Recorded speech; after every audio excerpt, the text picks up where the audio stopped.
May masama ang loob ko kay Noli. Pero aminado naman ako na sa tuwing wala itong tama ng alak ay hindi naman ganyan ang pagturing niya sa aming mag-anak. Maalaga, maasikaso at pantay-pantay ang pagtingin niya sa mga bata. Until now, hindi ko pa rin alam ang gagawin ko kung papaano ko nga ba malalampasan ang problemang kinakaharap ko. Ang iniiwasan ko lang naman kasi, Kuya Poy, ay dumating yung pagkakataon na malaman ito ng direkta ng mga anak namin. Tungkol sa pagkakalat ng chismis ng aking live-in partner.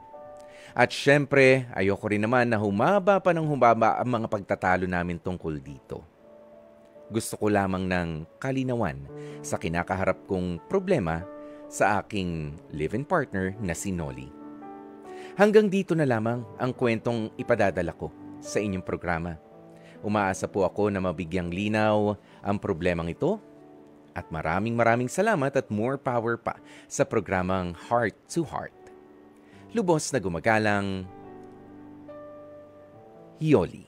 Dear Kuya Poy, Alam mo, Yoli at si Noli. Ayan, kahit sa pangalan, hindi naman kayo naglalayong dalawa, ano? Unang-una, Yoli, ang magagawa mo rito ay ang pigilan or limitahan ang pag-inom-inom ni Mister kung ganyan ang nagiging salida ng bunganga niya, ano? Ng bibig niya kapag siya ay nakakatikim ng alak. Kaya totoo, ke biro, hindi po magandang gawain ang magkwento o ichismis ang sariling baho ng pamilya ninyo. Kung meron man, okay? Kausapin mo siya, Yoli, ng masinsinan. Nung nasa katinuan siya, seryoso. Alamin nyo parehas, ano ba itong katotohanan? Ano ba itong ichinichismis mo? Nagbibiro ka lang ba sa mga barkada mo? Ginagawa mo ba akong katatawanan in the first place? Hindi magandang gawing katatawanan na hindi mo anak. Yung anak mo naman talaga. Ayan, at kung sakasakali na siya naman ay anak nga ng iba, ng asawa mo, ng misis mo o ng mister mo, walang kinalaman itong mga batang ito para maging pulaan ng katatawanan sa ibang mga tao. Kung may duda itong si Noli, alamin mo, may nangyari ba noon sa inyo bago lumabas ang batang ito?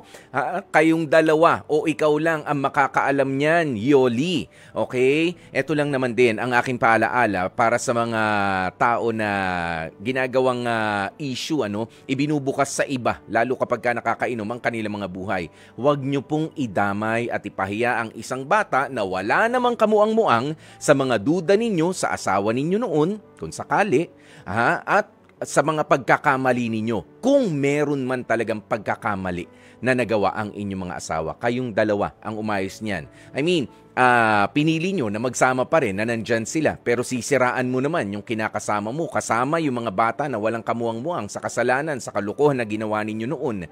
Huwag. Dahil yan ang pinakamasama na magagawa mo, yung sirain ang kalooban ng mga bata. Dahil hindi sila magiging mabuting tao kapag ganyan sila na lumaki. Na para bang isa ka lang pagkakamali. Iwasan niyo po iyan. Kaya Yoli at Noli, mag-usap kayo ng masinsinan na nasa katinuan, walang impluwensya ng alak, seryosohan. Alamin ang katotohanan at kung meron ng katotohanan na mapait lunukin, tanggapin nyo yan para mas maging maayos at hindi lumalabas kapag nakakahiram ng tapang sa alak. Itong si Noli. Para sa inyo yan. Baho ng pamilya yan. Mas maganda dyan, i-control ninyo. Diba? Huwag niyong hayaang pagpiestahan kayo ng ibang mga tao.